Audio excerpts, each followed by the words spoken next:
উৎসবমুখর পরিবেশে অনুষ্ঠিত হবে নির্বাচন। দেশের মানুষ স্বতঃস্ফূর্তভাবে অংশ নেবে বলে মন্তব্য করেছেন গৃহায়ন ও গণপূর্ত উপদেষ্টা আদিলুর রহমান খান।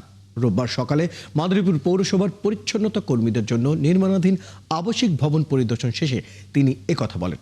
তিনি আরও জানান, প্রায় 15 বছর দেশের মানুষ ভোট দেওয়ার সুযোগ পায়নি। এবার সংসদ নির্বাচন অনুষ্ঠিত হবে এবং একই সাথে জুলাই সনদ নিয়েও জনগণ তাদের মতামত জানাবে।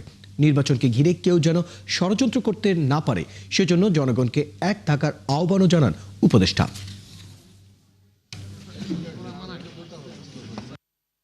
সারা দেশের মানুষ নির্বাচনে অংশ নেবে, গণভোটে ভোট দিবে।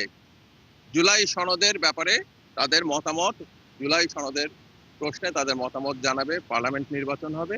15 বছর নির্বাচনে ভোট দিতে পারে নাই, এইবার বাংলাদেশের মানুষ ভোট দিবে।